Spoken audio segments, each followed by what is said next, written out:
South India shopping మాల్లో block buster ఆషాఢం #1 kilo sale.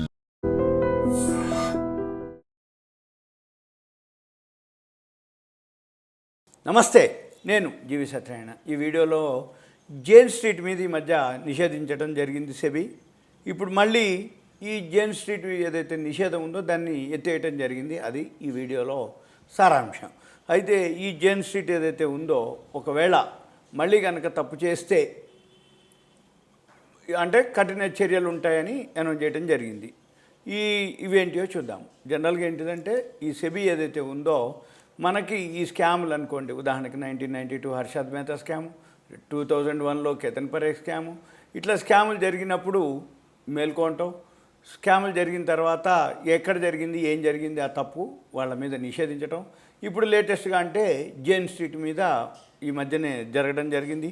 అప్పుడు ఎవరైతే ఈ జేన్ స్ట్రీట్ వాళ్ళు ఉన్నారో ఇప్పుడు వాళ్ళని ఎస్క్రో అకౌంట్ వాళ్ళని పెనాల్టీ చేయటం, దాంతో వాళ్ళని బ్యాన్ చేయటం, తర్వాత ఎస్క్రో అకౌంట్కి వాళ్ళు ఎఫ్ఎండ్ఓలో ఏదైతే లావాదేవీల్లో అవకతవకలు చేసి అంటే మార్కెట్లో ఏవైతే లొసుగులు ఉన్నాయో దాన్ని ఎన్కాష్ చేసుకుంటారు. లొసుగులు అనే బదులు మనం ఏంటిది అంటే ఈ వీక్లీ ఎక్స్పైర్లు ఆల్గో సిస్టమ్ ద్వారా వాళ్ళు కాల్స్ పుట్స్ని బై సెల్ చేయటం ఇవన్నీ చేసి జరిగింది అనేది అంటే మార్కెట్ మ్యానిపులేషన్.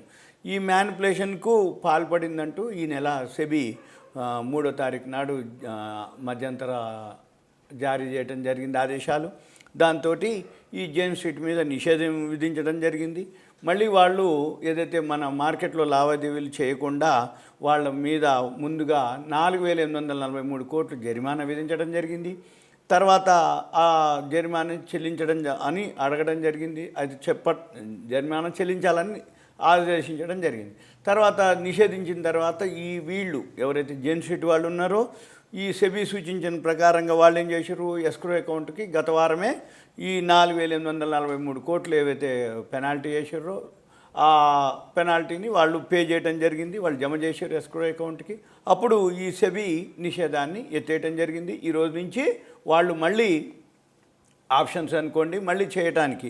అయితే దీంతో ఏంటిది సెబీ ఇప్పుడు ఏమంటుంది, ఇకపై ఏదైతే అక్రమంగా కనుక మళ్ళీ మ్యానిపులేషన్ కానీ లేదో మోసపూరితంగా లావాదేవీలు ఏదైనా చేపడితే ప్రత్యక్షంగా కానీ పరోక్షంగా కానీ అయితే చర్యలు తీసుకుంటామని హెచ్చరించడం జరిగింది. ఇది అనమాట. అంటే ఏంటిది, ఏదైతే ఒకవేళ ఈ జేన్ స్ట్రీట్ వాళ్ళు మళ్ళీ తప్పు చేస్తే కఠిన చర్యలు ఉంటాయని సెబీ హెచ్చరించి వాళ్ళకి ఏదైతే పెనాల్టీ వేసిందో ఆ పెనాల్టీని కలెక్ట్ చేయడం, ఇక మళ్ళీ వాళ్ళు ఆటోమేటిక్గా బిజినెస్. అయితే ఈసారి కొంచెం రూల్స్ రెగ్యులేషన్స్ ఇలా చేయకుండా ఇంకెవరన్నా సరే చేసినా కానీ ఇలా ఉంటుందని హెచ్చరించడం జరిగింది. ఇదంతా మీకు awareness, education, information, knowledge purpose మాత్రమే. జేన్ స్ట్రీట్ మీద నిషేధం, మళ్ళీ ఇప్పుడు నిషేధం లేదు అని.